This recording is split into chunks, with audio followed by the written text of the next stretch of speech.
Hurricanes, a force of nature. Hurricanes are amazing natural spectacles. These super strong storms form over warm tropical oceans. The water's heat and energy enable hurricanes to grow into giant spinning storms. Hurricanes contain heavy rains, clouds, and dangerous thunderstorms.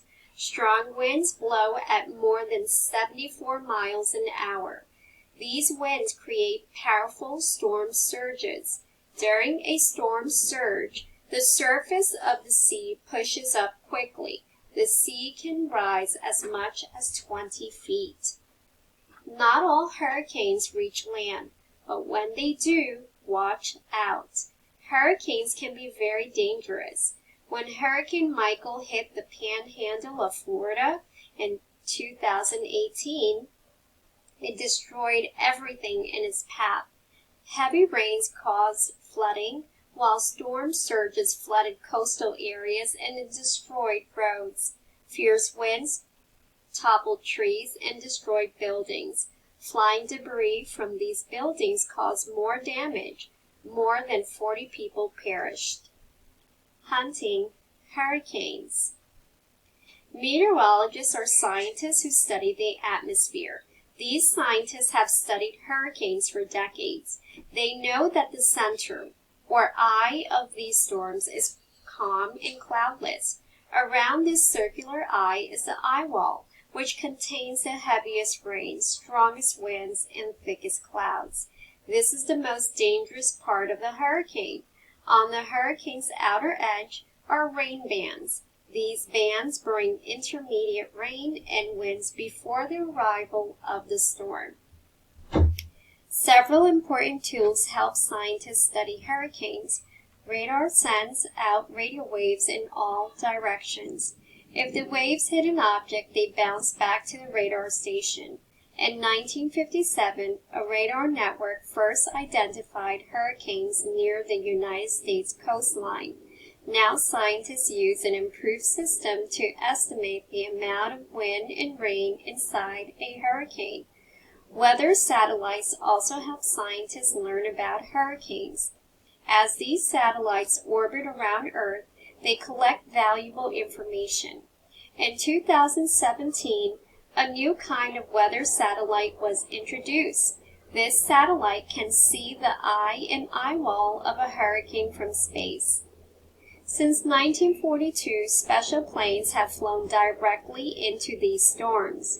The daring pilots of these planes and the scientists on board are called hurricane hunters. What are the wind speed, temperature, and rain like inside these storms? Hurricane hunters use special instruments to find out. One instrument, the drop zone, is a set of instruments with a parachute attached. As the drop zone falls, it measures data such as wind speed and air pressure and sends the information back to the plane. During an 8-hour flight, about 20 to 30 drop zones are released in different locations. As they fall to the ocean, each one records data. The scientists use the data to build a picture of the hurricane. Flying through the eye wall of a hurricane is a bumpy experience. Wind currents push the plane up and down, but flying through the eye of a hurricane is calm and beautiful. No sound is audible, except for the plane engines. Pilots and scientists can see a circle of the blue sky directly above the plane. The important information collected by radar, satellite, and hurricane hunters is sent to powerful computers. Then weather forecasters use it to make their predictions.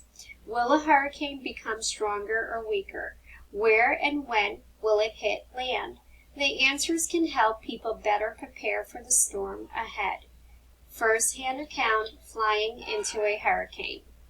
Shirley Murillo is a research meteorologist at the National Oceanic and Atmospheric Administration, NOAA, Hurricane Research Division in Miami, Florida. As part of her job, she gets to fly directly into the storm she studies. In this interview, Marilla discusses what it's like to fly into the eye of a Category 5 hurricane and how she first became interested in researching weather. What is flying into the eye of a hurricane like? It's a once-in-a-lifetime experience. Flying into a hurricane can be turbulent at times.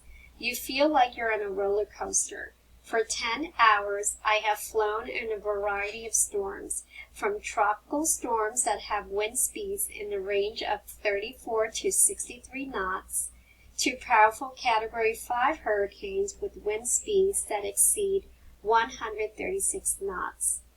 A lot of people have the misconception that we fly above the storms, but we actually fly into the thick of them, about 10,000 to 12,000 feet above sea level. The most turbulence is experienced in the eye wall. The eye wall is a ring or band of strong, deep convective clouds that surround the eye, the center of a hurricane. The highest wind speeds are found in the eye wall. Once you go through the eye wall to the eye, the storm center, it can be fairly calm. It's an amazing sight to see. It's almost like being in the center of a football stadium, where the seats surrounding you are made out of clouds. At the same time, you look above and you can see the bluest color of sky. If you look below, you see the ocean rolling with huge waves crashing. While I've flown into numerous storms, usually a few each year, I always have a sense of excitement and curiosity about how the storm is changing and evolving while we're in there collecting data. Why do you fly into hurricanes when radars and satellites already give us images of the storm? There's nothing that can replace the type of data that we gather straight from the storm. During our 8-hour-long flights, we have several flight patterns that we follow to collect various data sets. We're also dropping an instrument called the GPS dropson, also the dropson, throughout the storm and even in the eye. This instrument gives us a 3D vertical profile of the storm. This includes its temperature, wind speed, wind direction, humidity, pressure, and location every half second. The data is transmitted instantaneously from the GPS dropson to the aircraft, where I process the data and quality control it. This information shows us what's going on inside the storm and how it's changing or intensifying. The data is transmitted via satellite to the National Hurricane Center and the other NOAA agencies. They use the data in their computer forecast models to improve track and intensity predictions for the hurricanes. The data that we collect during these flights often play a critical role in helping hurricane forecasters to produce accurate and timely warnings. These warnings can save lives and reduce property losses.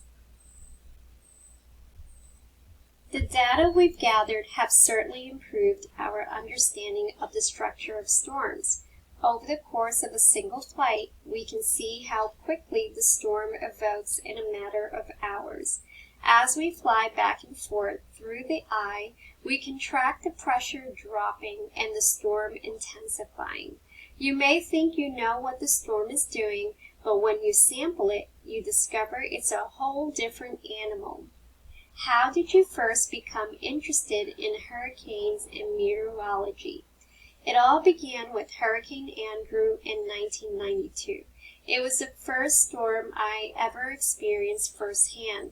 I was young and I tracked the storm from my home in Florida. Fortunately, my family and I didn't experience the strongest winds and rain, so there was not much damage afterward. Once the electricity came back on and we watched the news, I was really struck by all the images of destruction in southern Florida caused by the Category 5 storm. I was intrigued by the strength and power that nature can hold. Hurricane hunters like Murillo help keep people in the path of a hurricane informed and safe.